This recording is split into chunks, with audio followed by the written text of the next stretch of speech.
வணக்க மக்களே, நாம இந்த ஆரோக்கியமான பதிவில் கருவேப்பிலையில் நிறைந்துள்ள மருத்துவ நன்மைகளை பற்றி நம்ம விளக்கமாக பார்க்க போகிறோம். நம்மள பல பேரும் கருவேப்பிலை நம்மளுடைய உணவுகளை சேர்த்துக்கிறோமா அப்படின்னு கேட்டிங்கன்னா ஒரு கேள்விக்குறி தான் நமக்குள்ள வரும். ஏன்னா சில பேர் மட்டும்தான் கருவேப்பிலை நம்மளுடைய உணவுகளை எடுத்துக்கிறோம். மற்றவங்களாம் உணவுகளை பயன்படுத்திட்டு வெறும் அதை பார்த்தீங்கன்னா வாசனைக்காக பயன்படுத்திட்டு சாப்பிட்றதுக்கு மட்டும் நம்ம தூக்கி எறிஞ்சிடறோம். ஆனால் அந்த கருவேப்பிலையை தூக்கி எறியாமல் நம்ம சாப்பிடக்கூடிய உணவுகளுடைய மென்று விழுங்கி சாப்பிட்டுட்டோம் அப்படின்னா அது நமக்கு நீங்கள் நினச்சி பார்க்க முடியாத அளவுக்கு மருத்துவ நன்மைகளை கொடுக்கும்னு சொன்னால் நீங்கள் நம்புவீங்களா? ஆனால் அதுதாங்க உண்மை. ஸோ கருவேப்பிலையை இனிமேலாவது உங்களுடைய உணவுகளை கொஞ்சம் கொஞ்சமாக சேர்க்க பாருங்கள். கருவேப்பிலை நீங்கள் சமைத்து எடுத்துக்கொள்ளும் போது கிடைக்கக்கூடிய ஊட்டச்சத்துக்கள் என்னென்ன, அதன் மூலமாக கிடைக்கக்கூடிய மருத்துவ நன்மைகள் என்னென்ன அப்படின்றத நம்ம விளக்கமாக பார்ப்போம். அதை பற்றி பார்க்குறதுக்கு முன்னாடி இந்த வீடியோவுக்கு மட்டும் ஒரு லைக் கொடுத்துட்டு இந்த தகவலை உங்களுக்கு தெரிஞ்சவங்களுக்கும் ஷேர் பண்ணிவிடுங்க. ஏன்னா இது அவங்களுக்கும் பயனுள்ளதாக இருக்கக்கூடிய ஒரு ஆரோக்கியமான பதிவு தாங்க. இது போன்ற அப்டேட்ஸ்கள் நீங்கள் தொடர்ந்து பார்க்குறதுக்கு நம்மளுடைய ஹெல்த் நியூஸ் தமிழ் சேனலை மறக்காமல் சப்ஸ்கிரைப் பண்ணி வச்சுக்கோங்க. பக்கத்தில் இருக்கக்கூடிய பெல் பட்டனையும் கிளிக் பண்ணி ஆல் அப்படின்ற ஆப்ஷனையும் செட் பண்ணி வச்சுக்கிட்டீங்க அப்படின்னா நாங்கள் போடக்கூடிய எல்லா அப்டேட்ஸும் உங்களுக்கு நோட்டிஃபிகேஷனோட அடிக்கடி வந்து சேரும். சரி வாங்க மக்களே, இப்போ வீடியோக்குள்ளே போயிடலாம். முடி வளர்ச்சி ஆரோக்கியமாக இருக்கிறதுக்கு, அந்த கூந்தல் ஆரோக்கியமாக உங்களுக்கு கருகருன்னு இருக்கணும் அப்படின்னாலுமே நீங்கள் கருவேப்பிலை பயன்படுத்தலாங்க. இதன் மூலமாக கிடைக்கக்கூடிய மருத்துவ நன்மை என்னென்னா, கருவேப்பிலை இருக்கக்கூடிய ஆன்டி ஆக்சிடென்ட்கள் மற்றும் புரதச்சத்துக்கள், அந்த புரோட்டீன் எல்லாமே என்ன பண்ணணும்னா மயிர் கால்களுக்கு ஊட்டச்சத்து கொடுத்து முடி உதிர்வை தடுத்து புதிய முடியெல்லாம் நல்லா அடர்த்தியாக கருகருன்னு வளர்கிறதுக்கு உதவி பண்ணுது. இதனால் முன்கூட்டியே முடி நிறைக்கிறதெல்லாம் தடுத்துக்கலாம். நமக்கு வயசானதுக்கப்புறம் தான் முடி நிறைக்குமே தவிர அந்த இளநரை அப்படின்ற விஷயம் ஒன்று இருக்கவே இருக்காது. இளம் வயசுலேயே முடி நிறைக்கிறது இந்த மாதிரி பிரச்சனைலாம் இருக்காது. இப்போ இயற்கையாகவே நம்மளுடைய முடியினுடைய அந்த தன்மை எப்படி இருக்கும்னா செம்பட்டை எல்லாம் இல்லாமல், அது குறிப்பாக உங்களுக்கு அந்த வெள்ளை நிறையெல்லாம் இல்லாமல் அடர்த்தியாக வளரக்கூடிய கருகருவென்று வளரக்கூடிய கூந்தல் அமைப்பு உங்களுக்கு கிடைக்கும். முடி கொட்டுறது, இளநரை பித்தநரை ஏற்படுறது, பேன் பொடுகு தொல்லை ஏற்படுறது, இதெல்லாம் தாய்மொழியில் உங்களுக்கு ஏற்பட்டிருந்தாலும் அதையெல்லாம் அறவே நீக்கிறதுக்கு கருவேப்பிலை ஊற வைத்த தேங்காய் எண்ணெயை நீங்கள் தலைக்கு தரவலாம். கருவேப்பிலை உணவுகளை சேர்த்துட்டீங்கன்னா உள்ளிருந்து தலைமுடி ஊட்டச்சத்து அளிக்கப்பட்டு முடி உங்களுக்கு வலுவாகவே இருக்கும்.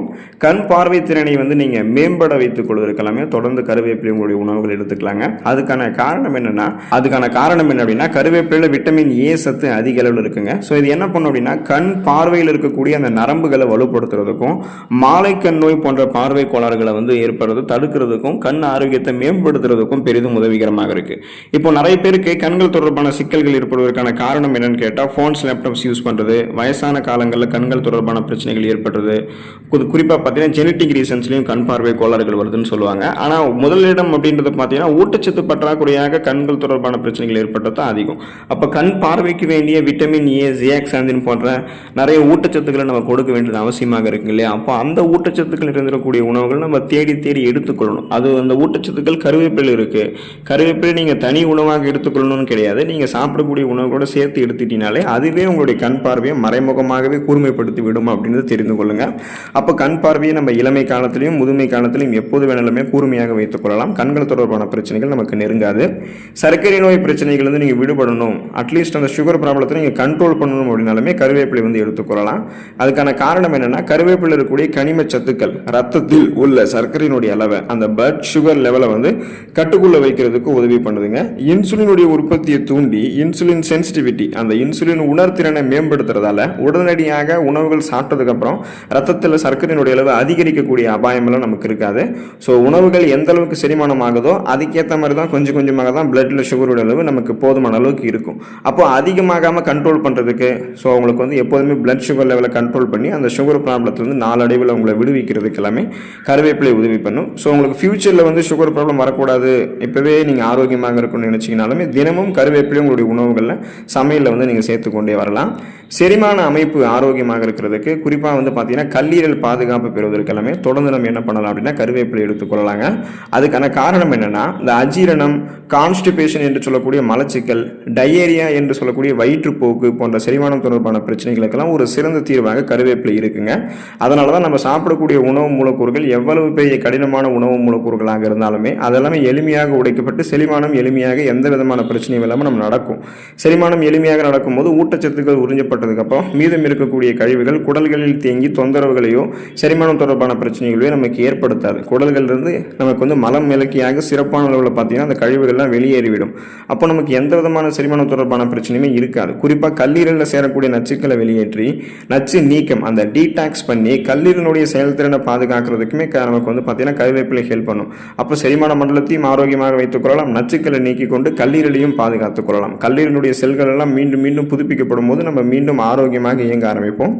கொழுப்பு சத்து பிரச்சனைகள் வந்து நீங்கள் விடுபட்டு ஸோ கெட்ட கொலஸ்ட்ராலினுடைய அளவெல்லாம் வந்து நீங்கள் நீக்கி கொண்டு இதயத்தை பாதுகாத்துக் கொள்வதற்கு கருவேப்பிலை எடுத்துக்கொள்ளலாங்க. அதுக்கான காரணம் என்னென்னா, நம்மளுடைய உடலில் இருக்கக்கூடிய கெட்ட கொழுப்பு அந்த எல்டிஎல்லினுடைய அளவை குறைக்கிறதுக்கு கருவேப்பிலை இருக்கக்கூடிய நார் சத்து உதவி பண்ணுதுங்க.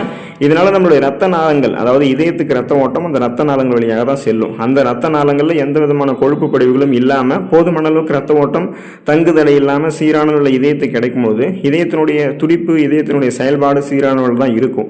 இதனால மாரடைப்பு, பக்கவாதம், இதய தமனிகளில் வீக்கம் ஏற்படுதல், இதய தசைகள் வலுவிழந்து போகுதல் போன்ற எந்த பக்க விளைவுகளுமே உங்களுக்கு இல்லாமல் இதய ஆரோக்கியத்தை பராமரித்துக் கொள்ளலாம்.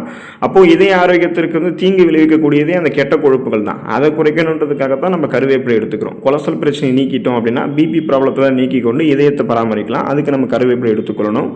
இரும்புச்சத்து பற்றாக்குறையை நீக்கி கொண்டு அனிமியா என்று சொல்லக்கூடிய ரத்த சோகை நோயை குணப்படுத்தி மீண்டும் வராமல் தடுக்கிறதுக்கெல்லாம் நீங்கள் கருவேப்பிலை எடுத்துக்கலாங்க. அதுக்கான காரணம் என்ன அப்படின்னா, கருவேப்பிலையில் இரும்புச்சத்து மற்றும் ஃபோலிக் அமிலம் இது ரெண்டுமே வளமான அளவில் நிறைந்திருக்கு.